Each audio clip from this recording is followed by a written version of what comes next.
सहकारी बैंक में फर्जीवाड़ा। खबर छत्तीसगढ़ से है। छत्तीसगढ़ के कवर्धा में बैगा आदिवासियों के साथ धोखाधड़ी हुई है। जिला सहकारी केंद्रीय बैंक बोरला में 50 लाख रुपए से ज्यादा का फर्जीवाड़ा हुआ। आधा दर्जन गांवों के 50 से ज्यादा बैगा आदिवासियों के साथ धोखाधड़ी हुई है। बैंक के कर्मचारियों की मिलीभगत और दलालों की मदद से बैगा आदिवासियों को ठगने का आरोप है। इन आदिवासी परिवारों की जानकारी के बगैर लाखों रुपए का केसीसी लोन निकाला गया। जानकारी के मुताबिक भरतपुर के इंदल नाम के शख्स ने अलग अलग बहाने बनाए। बैगा आदिवासियों से पहले उनका पासबुक लिया। बैंक कर्मचारियों से मिलकर बैगा आदिवासियों के नाम से केसीसी लोन निकाला गया। मामले की शिकायत भी हुई, लेकिन जांच के बाद अधिकारियों ने रिपोर्ट पेश नहीं की और ना ही इस पर कार्रवाई हुई, जिससे अधिकारियों की कार्यशैली पर अब सवाल खड़े होते हैं।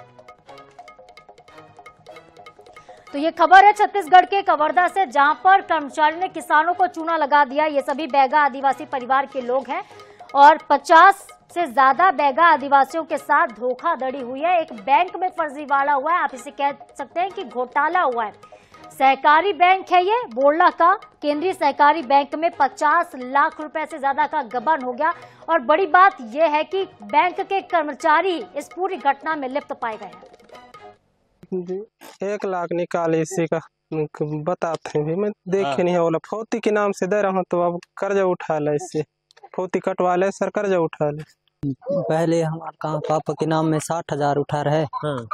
ओकर बाद ऐसे 30,000 की डोली धरी से आप आऊ पैसा लवाहन खा ले से, तो हम 30,000 के धान दे दे रहन, तो वहाँ 60,000 के कर्जा नहीं पटिस। ओकर बाद फिर 90,000 पैसा फिर निकालिस। वो पैसा के फिर पता नहीं चली। उसने किसानों से केसीसी उसमें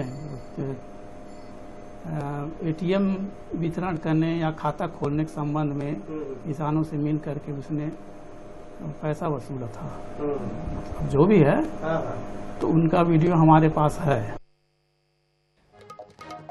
तो आदिवासियों के नाम से यहाँ पर ठगी हुई है, केसीसी के जरिए पैसे निकाले गए। इस पर ज्यादा जानकारी लेते हैं हमारे सहयोगी संजय यादव कवर्धा से हमारे साथ लाइव जुड़ रहे हैं। संजय, एक बड़ी धोखाधड़ी हुई है केंद्रीय बैंक में, एक बड़ा घोटाला हुआ है। किस तरीके से इस शख्स ने, जिसका नाम बताया जा रहा है इंदल, इसने किसानों को ठगा है? कैसे चूना लगाया गया, कैसे ये पूरा गबन, पूरा घोटाला किया गया है? ये पूरा मामला जो बोरला विकास खंड अंतर्गत कुकरा पानी, कोतना पानी और भरतपुर के आसपास के गांवों का मामला है, जहां पर बैगा आदिवासियों से उनसे अलग अलग काम करवाने के नाम पर, जैसे किसी का पोती कटवाने के नाम पर, किसी के पासबुक चेक कराने के नाम पर, इस तरह से इंदल नामक व्यक्ति ने पहले पासबुक मांगे। और इसमें बताया जा रहा है कि 20 से ज्यादा लोगों की लिस्ट तो हमारे पास खुद ही है। और आपको बता दें कि तकरीबन 50 से ज्यादा लोगों के साथ इस तरह से धोखाधड़ी हुए, जिसमें बताया जा रहा है कि पासबुक मांगने के बाद और बैंक के कर्मचारियों से मिली भगत के बाद उन्होंने केसीसी के नाम पर लाखों रुपए लोन निकाले। और जब इस बात का पता जो है बैगा आदिवासियों को पता चला, किसी के मोबाइल में जब मैसेज आया, किसी को बैंक जाने के बाद पता चला कि इनके नाम पर इस तरह से और लोन निकला हुआ है और लोन को उनको पटाना पड़ेगा, तो इस तरह की जब जानकारी हुई तब ये पूरा मामला फैलता गया। और इस आसपास के गांव में एक तरह से हड़कंप मचा हुआ कि उनके नाम पर किस तरह से धोखाधड़ी हुई है। और आपको बता दें कि ये पूरा मामला कहीं न कहीं बैंक के जो कर्मचारी है उन पर उनकी मिली भगत से ही हो पाया है, क्योंकि बैंक में जो है बैगा आदिवासी है वो वहां गए नहीं थे, इसके बावजूद उनके नाम पर किस तरह से लोन निकल गए, ये बड़ा सवाल है। और इस पर पहले शिकायत भी हुई थी, शिकायत में जांच हुई है, जांच में किसी तरह के जांच अधिकारी ने रिपोर्ट पेश नहीं किया। यही वजह है कि किस तरह की कोई अभी तक कार्रवाई नहीं हुई है। और बैगा आदिवासी इस बात से चिंतित है कि उनके नाम पर किस तरह से लाखों रुपए निकाले गए हैं और इन लाखों रुपए को वो कैसे पटाएंगे, किस तरह से पटाएंगे, इस बात की चिंता उनके मन में बनी हुई है। लेकिन संजय देखिए, बड़ा सवाल तो ये भी है कि प्रबंधक हैं बैंक के, उनकी नाक के नीचे से उनके कर्मचारी किसानों को चूना लगा रहे थे और पता नहीं चला प्रबंधक को। जिम्मेदार कहां थे? जी बिल्कुल, बैंक के प्रबंधक से जब हमने इस विषय पर बातचीत की तो उनका कहना है कि इस तरह का की कोई शिकायत नहीं है। हालांकि उन्होंने फिर एक बार स्वीकार भी किया कि शिकायत हुई थी, इसमें जांच हुई है और जांच होने के बाद सब रिपोर्ट पेश कर दिया है। इस तरह के वो गोलमोल जवाब दे रहे हैं, लेकिन कहीं ना कहीं इस पर प्रबंधक के ऊपर भी सवाल उठ रहा है कि उनके नाक के नीचे किस तरह के बैंक के कर्मचारियों ने मिलीभगत कर, वो भी बैगा आदिवासी, जो कि विशेष पिछड़ी जनजाति बैगा है, जो राष्ट्रपति दत्तक पुत्र कहलाते हैं, उनके साथ इस तरह की बड़ी धोखाधड़ी होना बड़ी बात है, गंभीर बात है। बिल्कुल संजय, चूंकि ये एक व्यक्ति का काम तो नहीं हो सकता है, जो इंदल शख्स का नाम आ रहा है, इंदल नाम के व्यक्ति ने जिस तरीके से किसानों को चूना लगाया, इस पूरी मिलीभगत में कितने लोग शामिल हैं संजय? बिल्कुल, अभी तक एक व्यक्ति का नाम सामने आया है, इंदल नामक व्यक्ति का नाम जो पीड़ित लोग हैं वो बता रहे हैं, लेकिन इसमें 4 से 5 लोगों के शामिल होने की बातें सामने आ रही है, जिसमें इंदल के साथ और 1-2 साथी थे और उसके साथ साथ बैंक के जो कर्मी हैं वो कहीं न कहीं मिल करके इन तमाम बातों को इन फर्जीवाड़ा को अंजाम दिया है। बताया जा रहा है कि ये सभी जो है विधानसभा चुनाव के ठीक पहले यानी कि 2022 और 2023 के बीच का मामला है, क्योंकि उस बीच में ये बातें फैलाई गई कि इस बार फिर केसीसी लोन माफ हो सकता है और इस तरह होने की संभावना आशंका जताते हुए उन्होंने पूरा षड्यंत्र रचा ताकि बैंक से पैसा निकालने के बाद अगर केसीसी लोन अगर दूसरी सरकार बनती तो माफ होने के बाद बैगाओं को ये बात पता नहीं चलेगी। इस तरह के बड़ा इसमें खेल खेला गया है। आपको बता दें कि इसे 50 लाख से ज्यादा का रकम भी हो सकता है, क्योंकि करोड़ों में ये बातें जा सकती है। संजय, आखिरकार बैगा आदिवासियों को पता कैसे चला कि उनके साथ धोखाधड़ी हो चुकी है? क्योंकि 2022-23 का ये आप बता रहे मामला है, विधानसभा चुनाव के पहले की घटना है, ये पहले ही ठगी कर ली गई थी, लेकिन खुलासा किस तरीके से हुआ है संजय पूरा? जी देखिए, एक एक करके किसी बैगा आदिवासी के मोबाइल पर मैसेज आया, किसी पास मोबाइल नहीं है, तो वो जब बैंक पहुंचे किसी काम से, तो बैंक में उन्हें पता चला कि उन्होंने जब अपना पासबुक अपडेट करवाया तो इस तरह से उनके खाते से और भी लोन निकाले गए हैं और पैसा इसमें और उन्हें अब जमा करना पड़ेगा। इस तरह की बातें एक दूसरे से जब चर्चा हुई तब उन्हें एहसास हुआ कि इस तरह से इतना बड़ा उनके साथ खेल हुआ है और इसको लेकर के उन्होंने किसी के माध्यम से शिकायत भी की थी, लेकिन शिकायत में किसी तरह की कार्रवाई नहीं हुई है।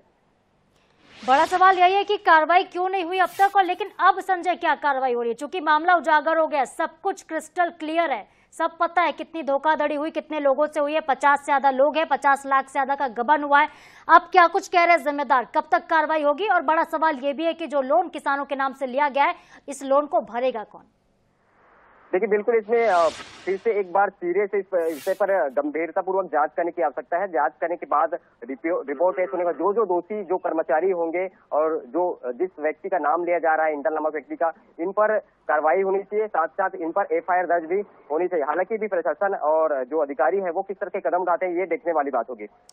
बिल्कुल, कौन से अधिकारी इस पूरी घटना में शामिल रहे हैं और इस पूरे गबन में कितने कर्मचारी रहे, कब किस तरीके से पूरा घोटाला हुआ, सब कुछ सामने आना चाहिए। संजय, बहुत शुक्रिया तमाम जानकारी के लिए आपका। तो देखिए, ये बेहद बड़ी खबर, बैगा आदिवासी जो कि राष्ट्रपति के दत्तक पुत्र कहे जाते हैं, तो राष्ट्रपति के दत्तक पुत्रों के साथ आप सोचिए किस तरीके से ये गबन घोटाला किया गया है, किसानों को चूना लगा दिया गया।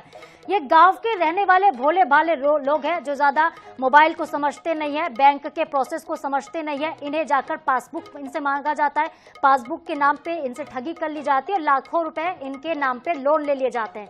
जब किसानों को ठगी का एहसास हुआ तब इन्होंने शिकायत की, तब जाकर ये पूरा मामला उजागर हुआ। लेकिन बड़ा सवाल ये है कि जिस तरीके से गांव में ये पूरी धोखाधड़ी हुई है, गबन घोटाला किया गया है, किसानों के नाम पर लोन लिया गया, ये लोन आखिर चुकाएगा कौन? बड़ा सवाल ये भी है कि बैंक के कर्मचारी जो समझदार हैं, जो पढ़े लिखे हैं, अगर वो इन भोले भाले ग्रामीणों को ही शिकार बनाते रहेंगे तो इनका जीवन यापन कैसे होगा? और जो कर्मचारी इस पूरे मामले में लिप्त हैं, जो अधिकारी इस पूरी घटना में गबन में लिप्त हैं, उन पर कार्रवाई कब होगी, इस पर भी हमारी नजर होगी।